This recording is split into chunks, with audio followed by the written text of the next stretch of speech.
És la segona edició del Premi. Com ja sabeu, la majoria de vosaltres, el Premi Taula de Canvi és un premi anual que s'ofereix des de la Societat Catalana d'Economia a un investigador o investigadora menor de 50 anys i que estigui vinculat, o sigui que ja sabeu que és menor de 50, i que estigui vinculat a una universitat o centre de recerca del domini lingüístic català.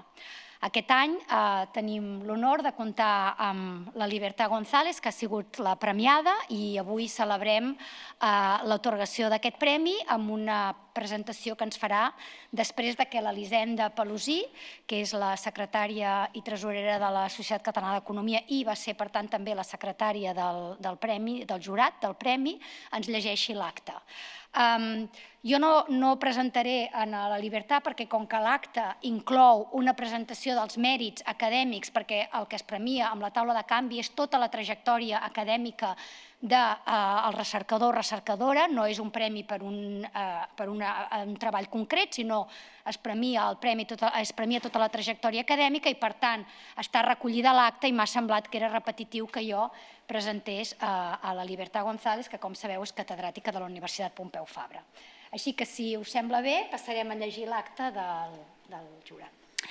Dilluns 10 de novembre de 2024 es reuní telemàticament el jurat del Premi Taula de Canvi, composat per Pol Entràs com a president del jurat, Inés Macho Stadler, Gerard Padró i Miquel, Climent Quintana Domeca, Marta Reinal Carol, Núria Rodríguez Planes.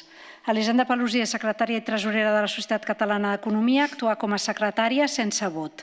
D'acord amb les bases del premi, les candidatures al premi podien ser proposades per les institucions de caràcter públic o privat vinculades a la recerca econòmica, un o més socis de la Societat Catalana d'Economia, així com el comitè de nominacions establert per la Junta de Govern de la Societat Catalana d'Economia. El nombre de candidats, tots ells satisfent les bases del premi, ha estat de 6. Podent haver conflicte d'interessos, cas que algun membre del tribunal treballés a la mateixa institució que algun candidat, s'havia establert que en aquest cas el membre del tribunal s'abstindria en les votacions que el poguessin afectar. Amb aquestes consideracions, la reunió s'inicià puntualment a les 14:30 amb una discussió sobre els mèrits dels candidats. A la fi, s'escollí per unanimitat Libertad González com a guanyadora del Premi Taula de Canvi.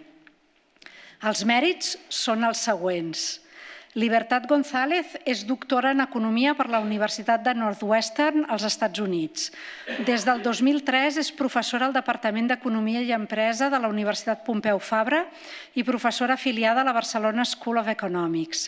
És una investigadora de gran prestigi internacional amb treballs molt altament citats que contribueixen a la comprensió dels efectes dels factors econòmics i de les polítiques públiques sobre importants reptes socials actuals, com ara les desigualtats de gènere, les baixes taxes de natalitat o la formació de capital humà des de la infància. Des del 2020 han tingut molt impacte els seus estudis sobre les conseqüències de la pandèmia de la Covid-19 per a les famílies a Espanya, incloent els canvis en la distribució del treball remunerat i no remunerat entre homes i dones a les llars amb fills i els efectes dels confinaments de 2020 sobre els naixements. Libertad també ha contribuït enormement a la professió a través de la divulgació de la investigació en economia. Entre 2020 i 2023 va ser presidenta de l'associació Nada és gratis, que gestiona el blog del mateix nom, un dels blogs d'economia en castellà de referència.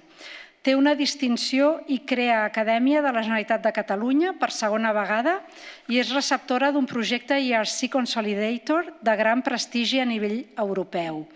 Ha estat presidenta l'any 2023 de la European Society of Population Economics i editora de la revista Journal of Demographic Economics. També cal remarcar la seva labor en la formació d'estudiants doctorals a la Universitat Pompeu Fabra, on ha dirigit 15 tesis doctorals. Finalment, els membres del jurat volen deixar constància que el nivell de les candidatures presentades ha estat molt alt i que esperen que moltes d'elles siguin novament presentades en futures edicions, si cal, per part del comitè de nominacions. Amb l'exposició de mèrits i la síntesi de l'acte se'n farà una nota divulgativa en la que es constati la independència del jurat i la pulcritud de l'elecció. Moltes gràcies. Doncs, sense més preàmbul, et deixem que presentis i després...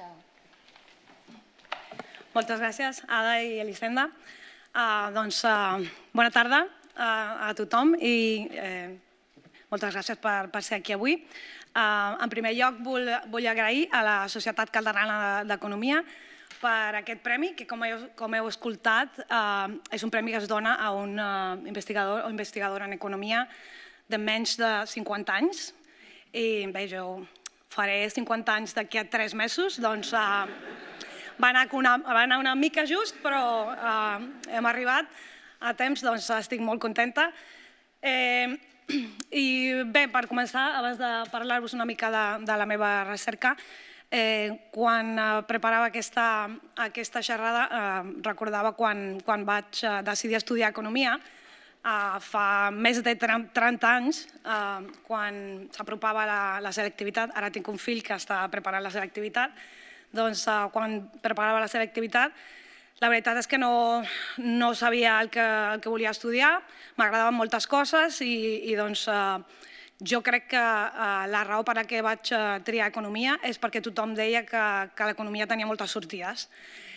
I les altres disciplines que m'interessaven semblava que l'única salida, l'única sortida era ser professor i jo no volia ser professora.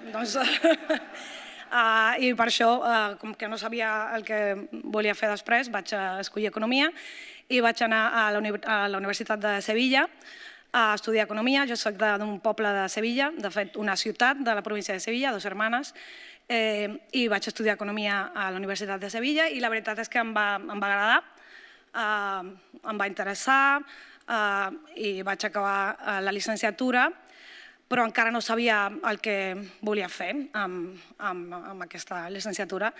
Per tant, vaig buscar feina a Sevilla, vaig demanar beques, però no trobava, les feines que trobava no eren massa interessants, però com que tenia bones notes de la llicenciatura, vaig aconseguir una beca per anar als Estats Units a fer un any de cursos de postgrau. Va ser una beca d'intercanvi de la Universitat de Sevilla amb la Universitat de Northwestern, que jo no coneixia, però semblava molt emocionant. Doncs vaig aconseguir aquesta beca i em vaig anar de Dos Hermanes a Chicago a fer cursos de postgrau.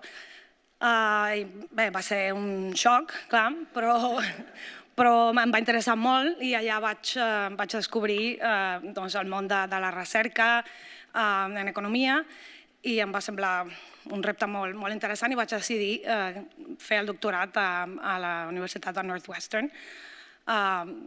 I després de 5 anys ja sí que sabia el que volia fer, sabia que m'agradaria dedicar-me a la recerca en economia. I vaig rebre oferta de la Pompeu i recordo que em va fer molta il·lusió. De fet, jo no coneixia Barcelona, no havia estat mai, crec, però sí que coneixia la Pompeu perquè el departament tenia molt bona reputació internacional. Doncs vaig acceptar aquesta oferta i 22 anys després soc aquí i la Pompeu ha sigut la meva casa tots aquests anys. I per això vull agrair a la Pompeu, a la universitat i al departament per haver-me permès fer la meva, desenvolupar els meus projectes, créixer com a investigadora. M'han donat els mitjans, el temps, el suport per créixer, per fer els meus projectes. Doncs moltes gràcies i també als meus companys i companyes que són aquí avui, els que m'han ajudat, m'han donat suport, no diré noms, però tots vosaltres, Sergi, Albrecht, Rosemary, moltes gràcies a tots i totes. Però vull agrair no només a la Pompeu, perquè, de fet, tota la comunitat d'economia de Barcelona ha sigut molt important per a mi. De fet, algunes de les meves col·laboradores i amigues més properes treballen a altres institucions a Barcelona, com la Universitat de Barcelona, l'Institut d'Anàlisi Econòmica. És una comunitat molt vibrant i que és un honor participar d'aquesta comunitat. També he tingut molta sort amb els meus coautors i coautores i amb els meus estudiants, i alguns d'ells i elles són aquí avui. És un plaer treballar amb persones que són grans economistes, però també fantàstiques persones. Això fa la feina molt més agradable i divertida. I bé, també vull agrair als meus fills per moltes coses, però avui per haver vingut i per escoltar una xerrada d'economia. Doncs moltes gràcies. I bé, ara que soc gran, espero poder continuar contribuint a aquesta comunitat i sobretot ajudar la gent més jove. I crec que ara vaig parlar una mica de la meva recerca, que és la raó per la que estic aquí avui, i si em permeteu canviaré ara a l'anglès per parlar una mica de la recerca. Com sabeu, fem recerca sobretot en anglès, i us volia parlar el títol de la meva presentació és per què els economistes hauríem d'estudiar la natalitat, el desenvolupament infantil i les desigualtats de gènere. No sé si no tinc un... el clicker. Molt bé. Okay, so let me switch to English now. So I'd like to tell you about why I think that economists should study fertility, child development, and gender inequalities. And of course, some of you work in different topics within economics. So when you hear about these topics, child development, gender, fertility, perhaps that makes you think of other disciplines. So, are these topics not something that other disciplines should study? Demography, perhaps psychology, sociology. I'm going to try to convince you that these are in fact topics that are core to economics for several reasons, but of course the reason why I'm talking about this here today is because these are the topics that I'm interested in, right? So, okay, short answer, why should economists study these topics? My short answer is, well, I'm an economist and I study these topics, so, these topics are economics topics. Of course, the longer answer is that in economics, we care about how we can best allocate scarce resources in order to maximize some objective function, perhaps something related to individual or aggregate well-being. And I'm going to argue that these dimensions, these outcomes, fertility, child development, gender inequalities, have direct, important implications for individual and aggregate well-being. And so I'm going to argue that economic factors affect decisions related to fertility, child development, and gender inequalities, and in turn, fertility, child development, and gender inequalities have implications, economic implications for outcomes that we care about. Okay, so let me go through these topics one by one, telling you a little bit, very broadly, how economists have thought about these topics and how we have, as a discipline, contributed to our understanding of these three topics. I think fertility is the easiest one. I think I don't have to work very hard to convince you that low and falling fertility rates are one of the most important challenges that societies are facing today.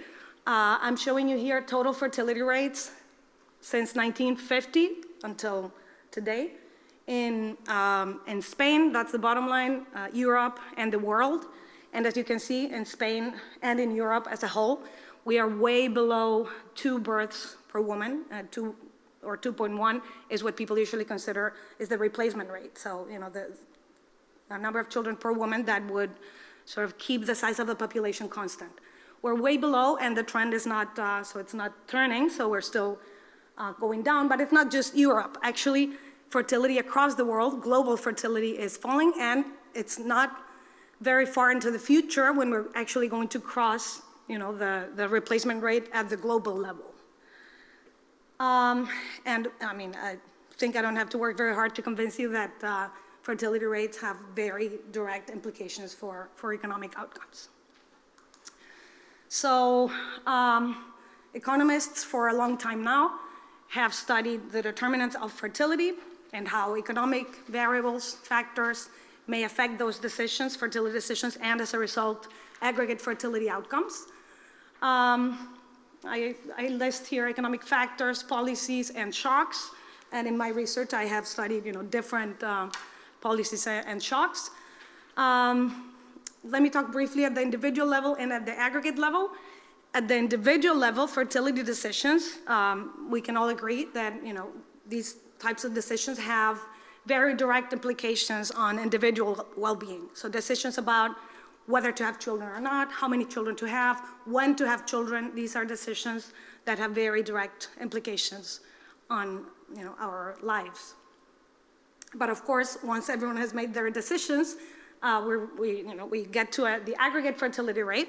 And of course, the aggregate fertility rate is going to affect the size of the labor force down the line, and the size of the labor force is going to determine the economy's productive capacity. So, our ability to grow into the future and to sustain, if not grow, sustain our standards of living into the future are very closely linked to fertility rates today.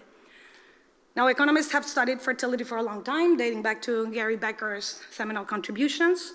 But here's a quote from a very recent survey paper from several authors, 2023. And they write, so I think what they argue is that economics as a discipline has contributed to our understanding of the drivers of fertility in significant ways beyond, together with other disciplines, but beyond the contributions of other disciplines. So I'm going to read the quote. The economics of fertility has been a success story. Economists have suggested explanations for many of the key factors, for many of the key facts characterizing fertility choice and demographic change.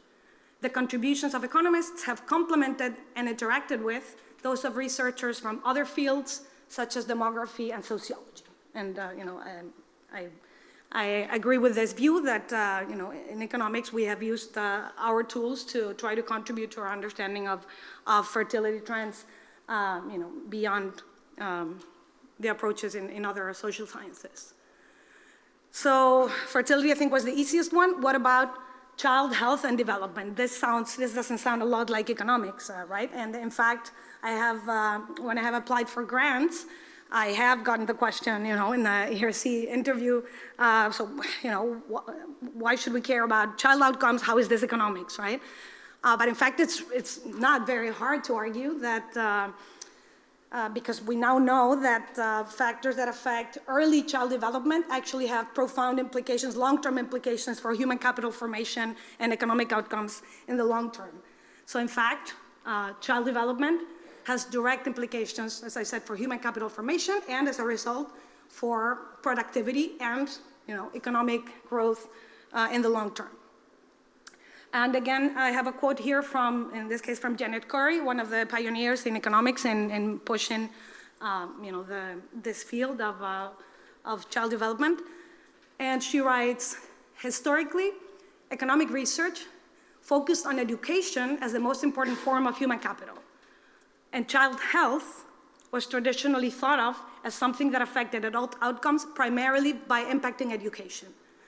In recent years, however, child health, as early as in the prenatal period, has increasingly been understood to be a valuable form of human capital in its own right, with its own important contributions to future adult health and productivity. So this is something that the discipline has, there's by now a lot of evidence in this direction. As a labor economist, when I was in graduate school, a lot of labor economics focused on a kind of how can we affect human capital, training, let's train unemployed workers who are already in the labor market. And then, later on, okay, let's focus on like the quality of college education, or let's try to get people into college. And then we sort of moved like earlier and earlier, and then, Heckman comes in and he's like, oh, but it's actually the initial 3 years or 5 years that are really important. And then Janet Curry comes and she's like, actually, it's in utero, like it's while in the womb when we, so, I think increasingly we've understood that earlier interventions can actually be very effective in promoting long-term human capital. Okay, so not too hard, I think, to convince you that child development is actually crucial for future economic development and growth. And third, gender inequalities in economic outcomes. Why should we care about gender inequalities? Here, as an economist, I think many economists care about inequalities across individuals or across groups of people or across countries. Inequalities in access to economic resources, or differential levels of economic well-being across individuals or groups. And so gender inequality is just one dimension of inequality. It's one dimension which is very salient, and it's also one dimension that one would think, based on historical trends, should have pretty much gone away by now. But it hasn't. It hasn't even in the richest countries. And that, I think, that is something that I find worthwhile exploring. So, for example, let me ask you, let's take the most recent data. Let's take the EU SILC. This is a survey of income and living conditions. So a survey that samples a representative set of households across EU 27 countries. I'm going to take men and women ages 25 to 55, and I'm going to compare annual earnings on average for men and women in Europe, like in Spain, France, Germany. What do you think is the gender gap in earnings at the annual level in the EU?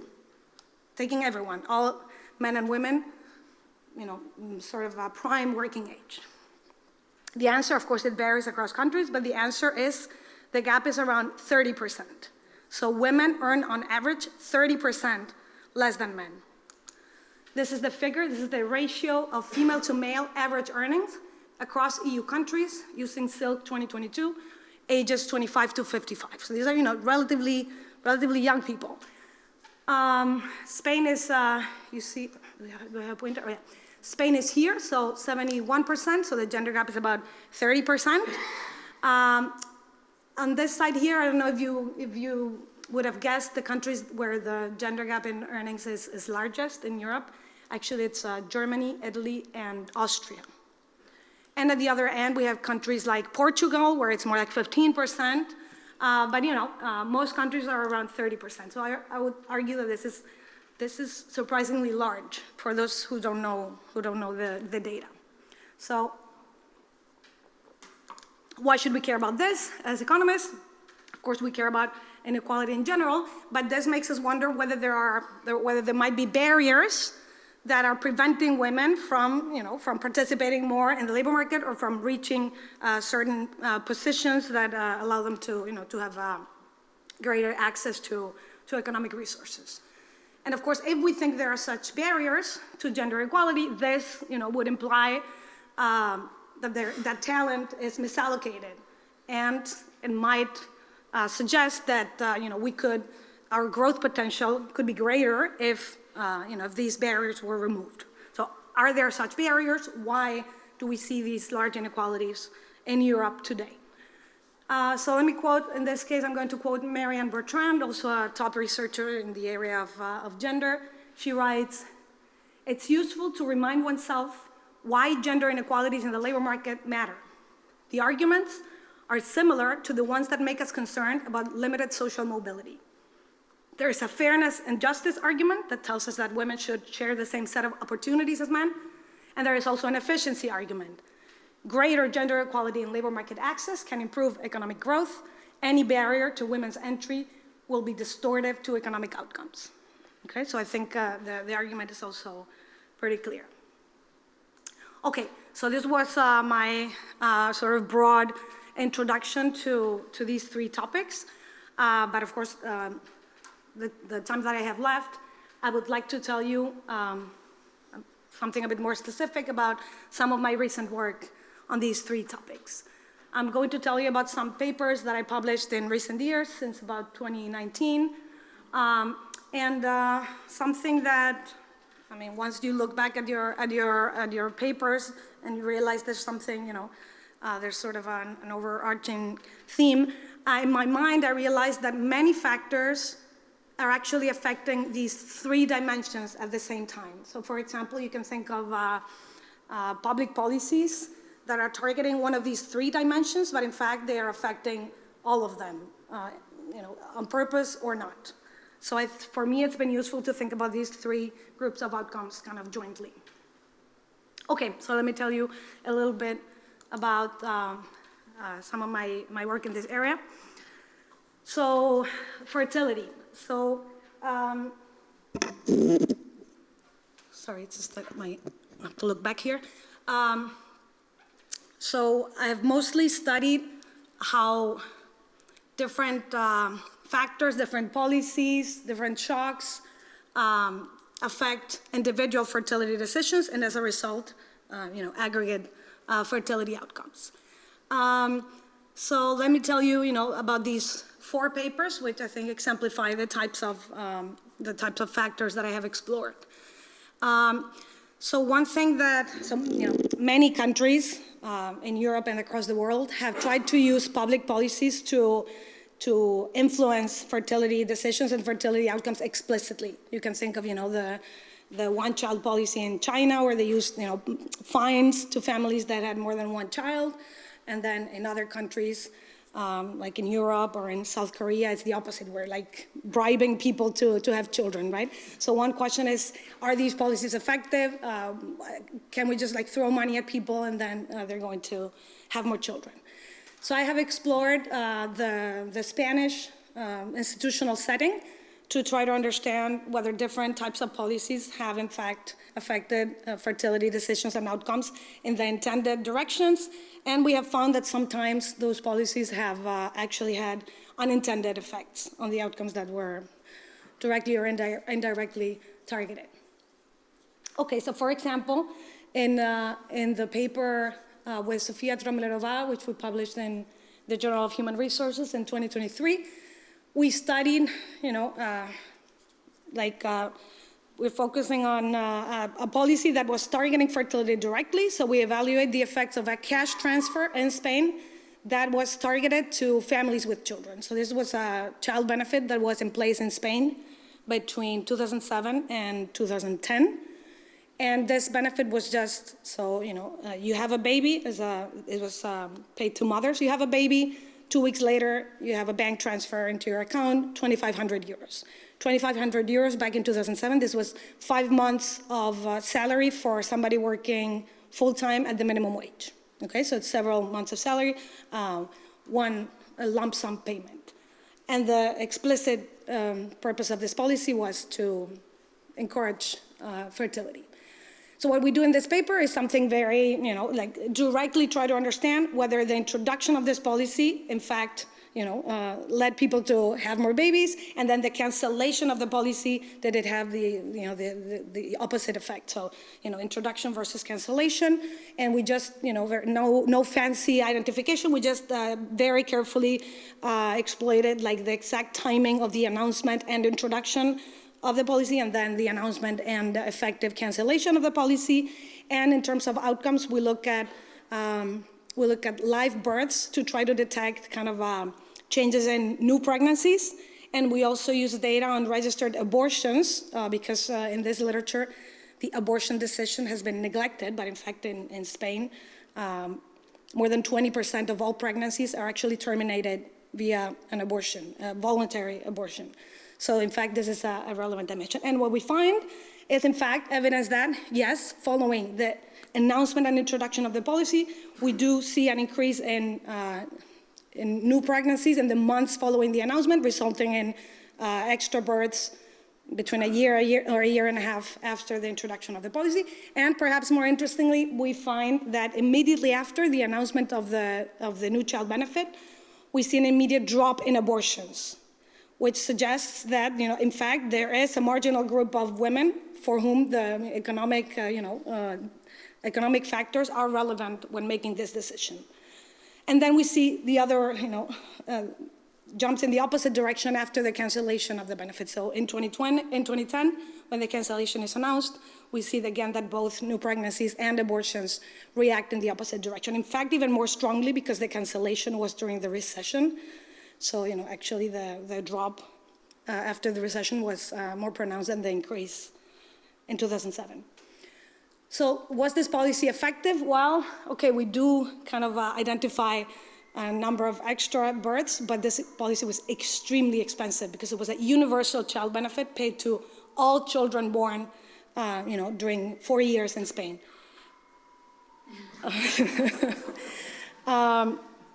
Which means that many families who received this benefit, so most of the families that received this benefit were inframarginal, so they would have had the same number of children regardless of the policy. Some marginal families reacted, but if you look at the overall fertility numbers, you can see kind of a little bit of an increase in 2008, but it doesn't really trump the kind of the longer term trends. So partially effective, perhaps. This is an example of a policy that, so it had an intended effect, so it affected fertility as intended, even though the magnitude of the effect was small. So this is one type of policy that many countries use to try and promote fertility, just throw money at families with children.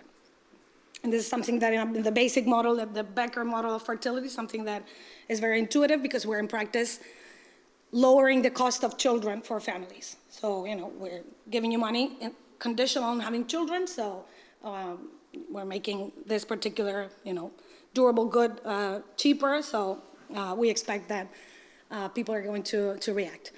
But there are other ways that, governments can lower the cost of children, for example, by subsidizing childcare or by providing parental leave policies, so policies that subsidize parents to stay home after they have children.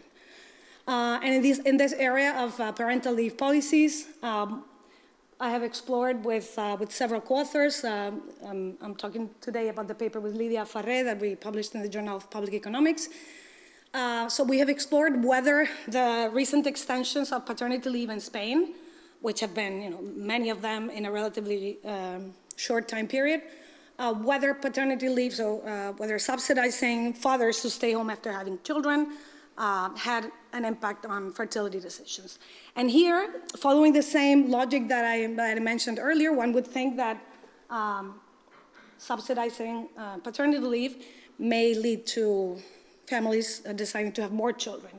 However, in this case, the data disproved our initial hypothesis because, in fact, what we found was that paternity leave actually reduced fertility. Let me be more specific about what we actually find. So what we did was we looked at the introduction of 2 weeks of paid paternity leave back in 2007. I actually had my first child back in 2007, so I was very aware of the paternity leave regulations.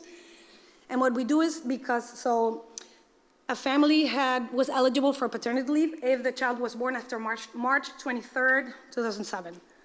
So we compare families who had children right before and right after March 23rd. These families are the same. They have babies at the same time. On average, they look the same, except that because of the exact date of birth, some were eligible for the benefit and some were not. Fathers who were eligible for the 2 weeks of paternity leave took advantage of this policy, so take-up was very high.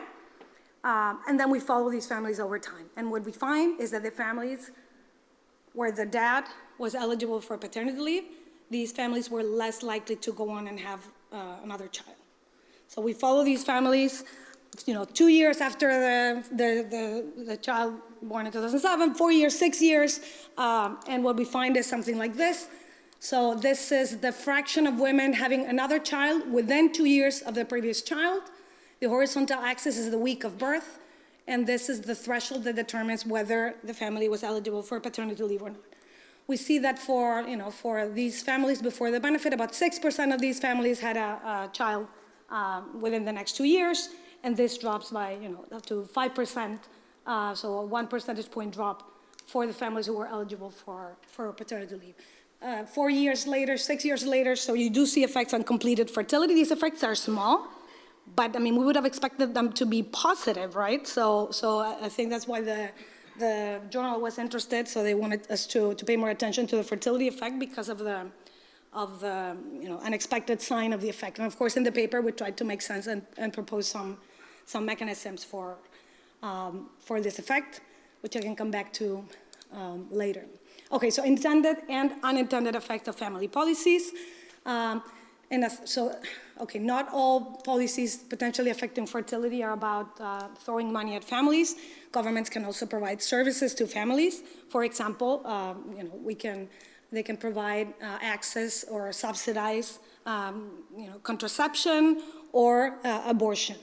And in the paper with Sergi and then Judith, who are here today, we actually studied the legalization of abortion in Spain back in 1985. Before 1985, abortion was banned in Spain, and after 85, it was not only legal but also, in theory, subsidized. And what we do is, because some time has gone by since then, we're able to look at long-term effects for the women who were affected by the legalization. What we do is to compare basically cohorts of women who had access to legal abortion while teenagers, basically, to cohorts of women who, because they were a little older, they did not have access to legal abortion. And we also exploit geographic variation because actually effective access to abortion was not the same across Spanish geography because some regions didn't really provide these services. And what we find is that subsidizing abortion led to an immediate drop in births to very young women. It also leads to a short-term fall in the number of what we call shotgun marriages, so marriages involving very young women. So fewer births linked to the availability of abortion services, but then we follow these cohorts of women over time and we find that their completed fertility, in fact, was not affected. So in the long term, they ended up having the same number of children, but they were less likely to divorce. So we interpret this as saying, legalizing abortion didn't really affect completed fertility for these cohorts of women, but it improved the ability of these women and families to time births in a way that led to overall, we argue with some data, to overall better satisfaction in the long term. We don't actually find much in terms of labor market outcomes, but today I wanted to talk about fertility. Okay. So these are different types of policies that can affect fertility decisions. In a recent paper, we have also looked at the effects of other shocks. In particular, we have looked at how COVID-19 and the accompanying lockdowns and so on affected fertility in Spain. And there we have some interesting findings. There was a huge drop in fertility coinciding with a drop in new pregnancies during the lockdown months. So lockdown was spring 2020. We find very, very few babies born in December 2020, January 2021. And this comes from, part of it comes from a drop in what we call unintended pregnancies that will link to the social isolation. So women who were not cohabiting, they're much less likely to have a baby following the lockdowns. And actually the drop is much more pronounced for immigrant or foreign-born women compared to native women, and then we document kind of a rebound in fertility after the end of the lockdowns. Okay, so this was more descriptive, but also we thought interesting.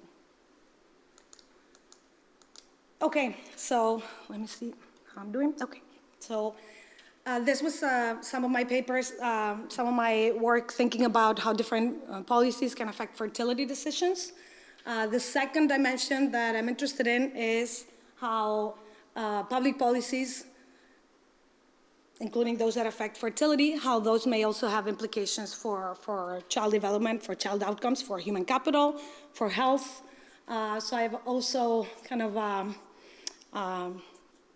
exploited the heck out of all of these policies to try to understand the extent to which children were affected.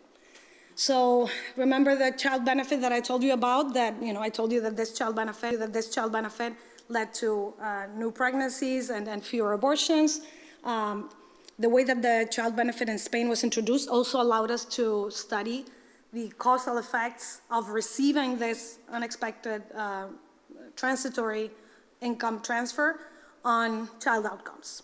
So the primary the intended goal of this child benefit was to promote fertility, but also the law also wrote that the goal was to support families with children and to promote child well-being. So we tried to understand, okay, if this cash transfer helped children, what are the outcomes where we would expect to see effects? And so the outcomes where we were able to say something were outcomes related to cognitive development as reflected in school outcomes. So we collected rich data from the Spanish administrative data from the health system, so registered data from hospitals, the primary healthcare system, and also from the school system, right? So data basically on school grades and standardized test scores. And then what we did was to compare children, again, who were born right before the introduction of the benefit. So these children, their moms did not receive this generous cash transfer, to children who were born immediately after, who were the same on average in terms of their family background, but who received this shock. Of course, you wouldn't expect all children to be affected. For many families, like myself, we got the benefit when we had a child in November of 2007.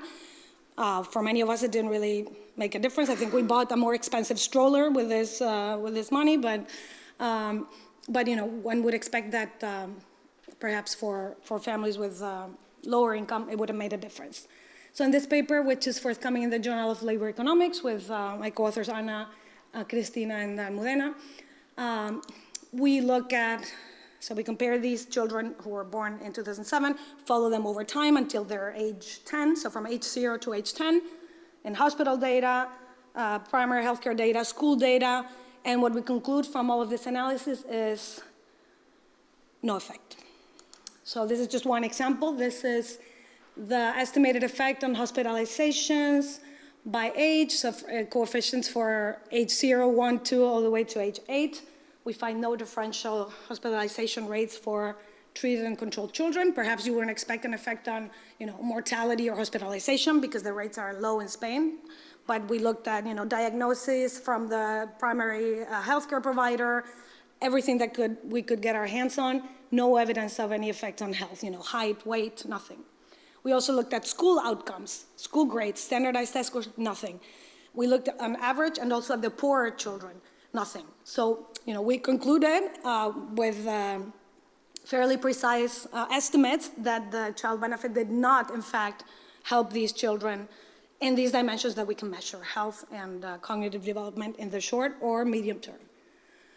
So was this the end of the story? Actually, we remembered, the story of Janet Curry, that actually the prenatal period might be especially important. So the one last thing that we did was we looked at these women who had a baby in 2007. Some of them, were just eligible for the benefit. Some of them did not get the benefit. These women went on and had another child 2 years later, some of them, or 3 years later. So we look at the health of the next baby. And what we find is that the next baby actually was born healthier for very poor moms. So low-income mothers who received the benefit, they had healthier pregnancies and they had healthier babies in the next round. So this is just one example. So this is the fraction. So one measure of fetal health or prenatal development is weight at birth. So birth weight is correlated with a lot of long-term outcomes. And what we find when we focus, this is only for poor women. No? For poor women, those who received the benefit, they were much less likely to have a baby with very low birth weight. So they were less likely to have a premature baby, a baby with low birth weight, a baby with health problems. So we conclude that, so from these two papers, I guess if we want to think about any policy recommendations, perhaps it's a good idea to target families, low-income families, before the woman even gets pregnant, rather than giving the money ex post, if we want to target child development. And again, the child benefit was universal, and we only find a small effect on birth weight for the poorer mothers for the next baby. So again, a lot of money for a small effect. In this case, these women had very risky pregnancies, so it was good for them, but it wasn't really very cost effective, I guess I would say. Okay, so this is, the intended effect of these cash transfers on child health and school outcomes. We don't really find much. We find some unintended effects in the direction that the policy wanted in the next pregnancy. And then we also find actually some negative unintended effects of the cancellation of the transfer. The problem was that when the crisis hit in 2008, but the government decided to make budget cuts only in 2010. So when the government says in May 2010, okay, we're cutting the child benefit because we have no money, but the benefit is going to stop being paid for babies born in January of 2011. So they announced this in May 2010. The benefit stops being paid in January 2011. What do you think happened? Well, these women are already pregnant. They were counting on getting the benefit when having the baby in January. So what about 2,000 women or families, together with doctors, of course, did was to actually plan their birth, have an early elective delivery in late December to not miss this benefit that they were planning on getting. And what we document is that as a result, this bunch of children born in late December 2010 had lower birth weight, of course, lower gestational age, and they were more likely to be hospitalized for respiratory disorders in the first winter of their life. And actually, we're still, as of today, now we are looking at this cohort of children, their school outcomes, and even in second grade of primary school, we still see that these children who were born too early because of the benefit, and these were healthy pregnancies because doctors wouldn't plan an early C-section for risky cases. So we are pretty sure that these were healthy pregnancies, but the babies were born 1 or 2 weeks too early for non-medical reasons. These children have lower grades in school. They're more likely to fail to fail grades are very infrequent, but we do see a significant effect on grades still today. So this is another example of unintended effects of these policies. Okay, so I've worked not only with data for Spain. I gave you some examples for Spain, but this recent paper here uses data for Germany, actually, and we look at the effects of subsidizing early childcare on child development, and in particular here we focus on how providing subsidized childcare for disadvantaged children can actually help prevent child maltreatment. So more serious cases of child abuse actually can be prevented via subsidized childcare, again using German data. Okay, so this is what I wanted to tell you about some of my papers on child health, and now I have 6 minutes to tell you about some of my work on gender inequalities. So here I'm interested both in what causes the large gender inequalities that we see, and also what are the consequences of these gender inequalities. So one paper, which is also joined with Lydia and 2 of our co-authors, and actually this is a nice paper, but it's a descriptive paper, and it quickly became our most cited paper because it was, it came out right after COVID, and I think many people were interested in this topic back then. So in this paper, what we did was we conducted our own survey, during the COVID lockdowns, and then we did several follow-ups later on to try and understand how the COVID-19 shock, the lockdowns and so on, how it affected gender inequalities in paid and unpaid work in Spain. And here what we documented is that the COVID lockdowns basically increased the gap in total hours worked between men and women. So what we find is that during the lockdowns, both men and women worked less in the market, but the drop was similar for men and women because of the furloughs and employment losses and so on. But there was a large increase in unpaid domestic work, and of course, women were doing much more of the unpaid domestic work. So even before COVID, if you add up hours of paid and unpaid work within households, there was a gap in the sense of women working more total hours per week. This gap increased after COVID because of the increasing burden of household work.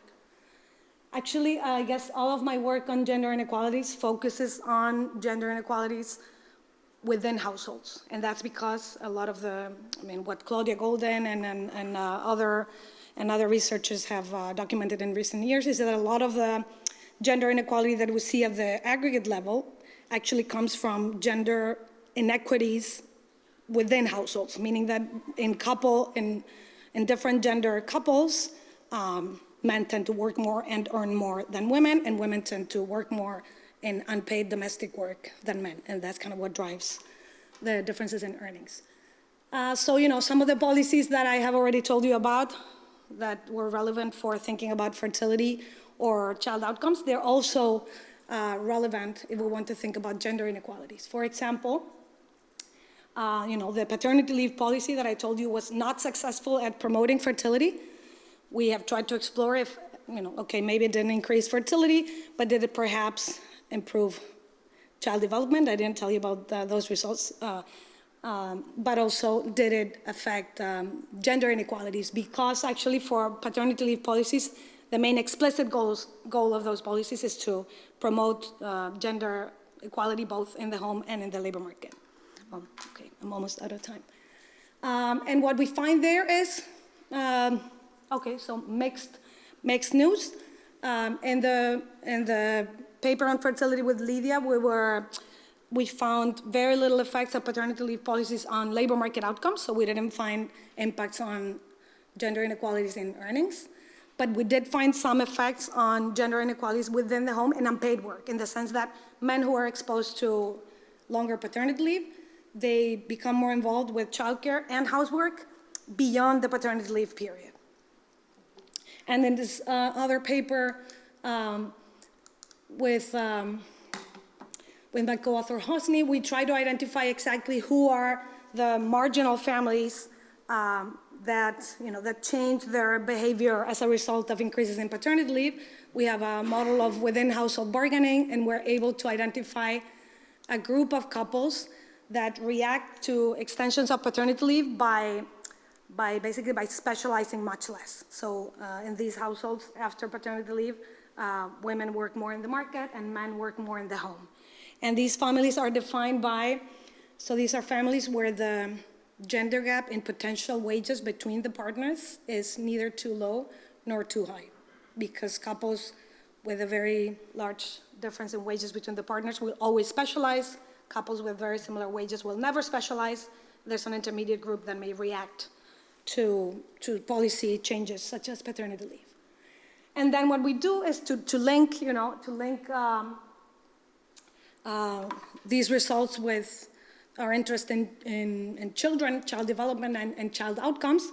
What we do with another set of co-authors, including Lydia, is to look at, there are these households where exposure to longer paternity leave led the parents to have to specialize much less. So women worked more in the market and men worked more in the home.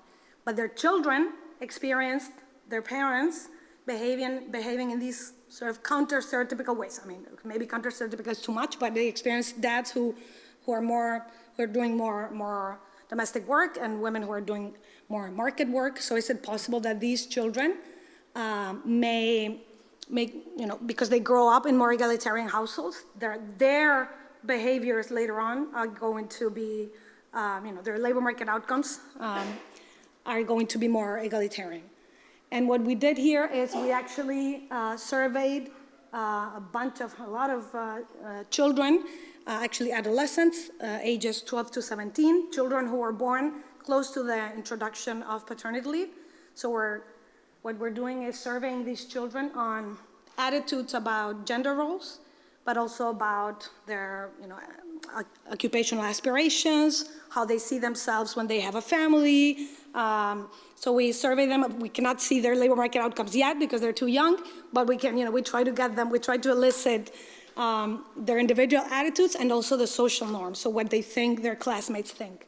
And what we think we find, the paper is still, so we finished collecting data, I'm gonna say 2 weeks ago, is we do find some evidence that the children who are exposed to longer paternity leave growing up, not only long paternity leave, but fathers who are more involved in the home long term and mothers who are more involved in the labor market during their childhood, these children display more gender egalitarian views, and they also think their peers have more egalitarian gender views. So it's not only that they think it's socially acceptable for a father to take care of a child full-time, they also think their classmates think that. So we play, incentivized coordination games, and they coordinate in more sort of egalitarian views. Of course, we also see actually some action in the children's behaviors. So we see that their contribution to domestic work, so boys work more and sort of female tasks at home, and also boys see themselves as, so more boys see themselves as working part-time to take care of their children when they themselves have babies. So this is, of course, a long way to the future, but we do see some evidence. Okay, so I'm out of time, so let me go back to my initial question. So why should economists study fertility, child development, gender inequalities? In fact, I'm not going to try to convince you to work on these topics. I work on these topics because these are the topics that I care about. And actually, when I was doing my PhD and when I started at Pompeu, these were sort of fringe topics, like child development. What is this? By now, these are completely mainstream topics in labor economics. Now, like half of labor economics conferences that I go to are about gender, fertility, and children. So, I guess my final message is you shouldn't work on my topics. You should work on the topics that you care about, especially, of course, this is for younger researchers. And I think the message is that the economics profession is evolving, and what the profession considers general interest evolves over time. So, if you work on topics and questions that you care about, first of all, it's going to be more fun. And second, you're also going to help shape the future of the discipline to tackle questions that, that you think are important. So that's my final words. Thank you very much.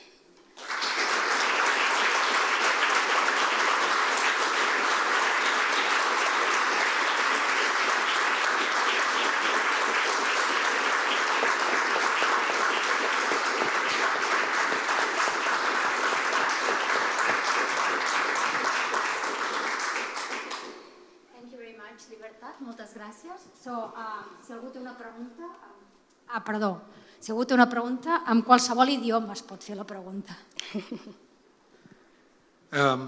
Well, thank you, Libertad, for the presentation. I wanted to ask you a quick question, because you mentioned that you find that these cash transfers actually had an impact on fertility. Now, from the press, I'm not an expert, far from it, but in all this discussion about demographics in Korea and so on, what I've read is that governments try, but it doesn't seem to be too effective. So is it a matter of magnitude that what you would need to, I don't know, if you wanted to bring in Spain, say, the ratio to replacement, imagine this were a policy goal, you would just need huge transfers, or maybe it would not be feasible. I don't know. What's the take on that? Thank you.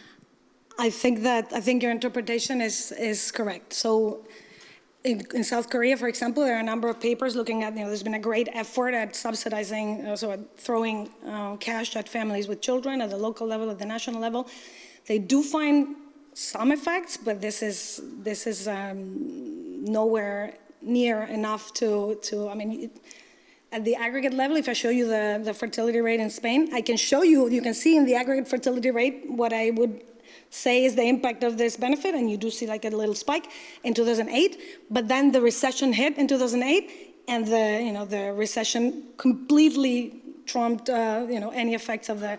That is to say that I think economic conditions and the economic resources are very important, but as you said, the amount that you would need to bring large change would be too. So I don't think that we're looking in the right place if we want to increase fertility. I mean, I'm totally supportive of public policies that make lives easier for families with children, but these types of policies are definitely not enough.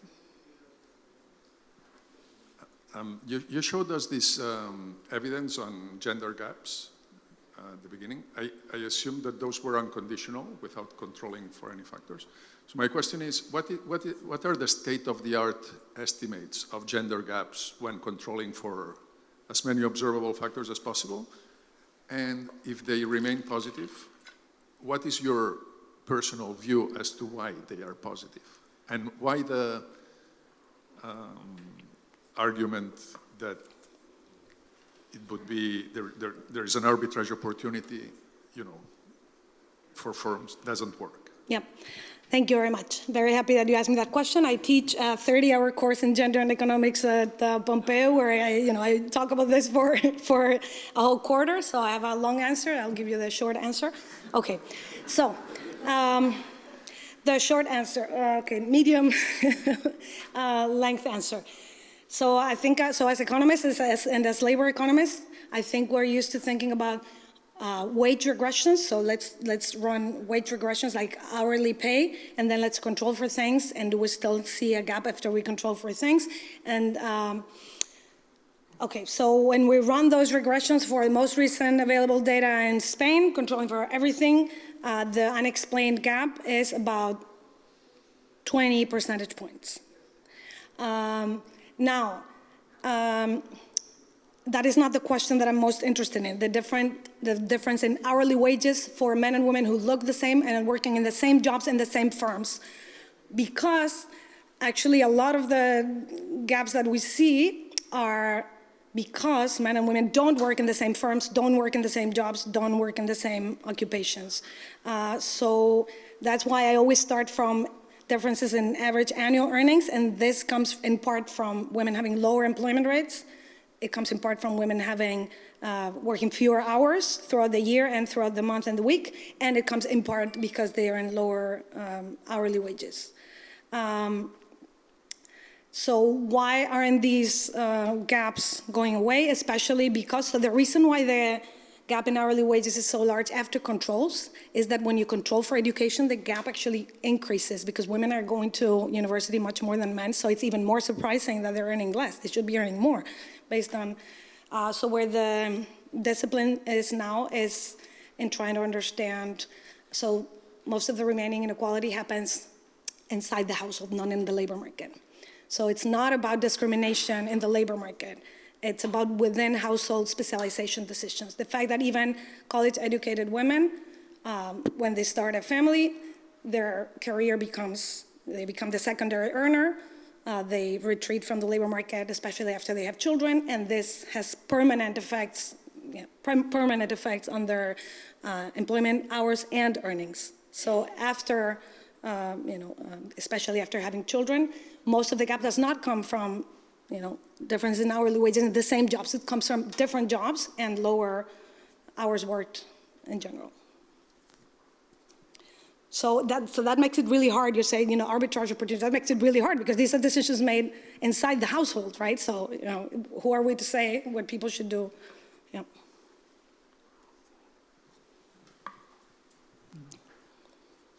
Hola, Libertad. From the point of view of gender equality, the convergence point of fertility seems to be zero. So what are the best policies, in your opinion, to prevent this, the key policies? Sorry, you're saying what are so my opinion about policies about fertility? That may prevent this convergence towards zero. Oh, towards zero, okay. Yeah, that's the million-dollar question, right? So, yeah, I don't know. Honestly, I'm not sure that we should be trying to convince women to have more children because women's lives have improved tremendously with lower fertility rates. So it's actually an achievement for women's lives that we now have, 1, 2 children.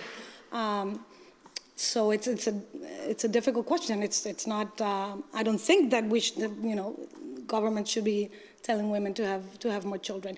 The question is, why is it, so now that women have, more rights and economic opportunities, why is it that now we don't want to have more children?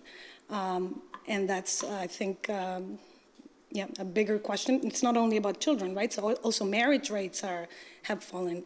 And it goes hand in hand with an improvement in economic opportunities for women. So it's a tricky question. Yeah. And unfortunately, I I don't have the answer because I'm not sure that I agree that we should convince women to have more children. So I'm going to push you a bit more on this point, sorry. But I wanted to know more about how an optimistic view on how we can reconcile the challenges of gender equality with the challenge of fertility. And it seems that from the results, when men internalize the costs of having children, and as women enjoy more the benefits from men internalizing these costs more, then fertility goes down. But then could it be, is there any hope that the effects are temporary and then just like men were not prepared for this enough, and then maybe eventually they will kind of be more kind of like expecting it and seeing it coming? So it's difficult, right? Because so it was relatively easy to convince women to work more in the market when their opportunities were better, right? So now you have access to more jobs, you have access to higher wages, there's less discrimination, so you have better opportunities.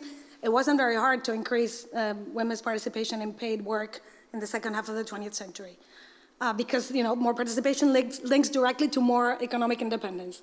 Now we're talking about convincing men to do more unpaid domestic work. The returns are not very clear. They're costly. We know from women's experiences that, after having children, you have to do all of the childcare. There's a cost in terms of earnings.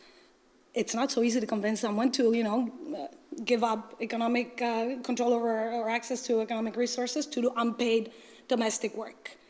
So that's, I think, where the challenge is. And of course, the social norm is also making it easier for men to not do that because the social norm is, there's sort of a social acceptance of men, working full-time in the market and contributing relatively little to childcare. And again, who are we to, it makes sense. Like everybody would like someone else really qualified to do most of the less nice domestic unpaid work, right? That's, I think, the challenge that we have. And when you look at attitudes data, you don't see, so women express more and more a preference for less specialization within the household in many countries, not all, but men are not, so they're divergent. Men are just fine with the way that, so that, and of course, I mean, it's not crazy, right? It's just, it's not unpaid domestic work, it's unpaid, right? So, and it's work, so, yeah. So I think, that's the challenge.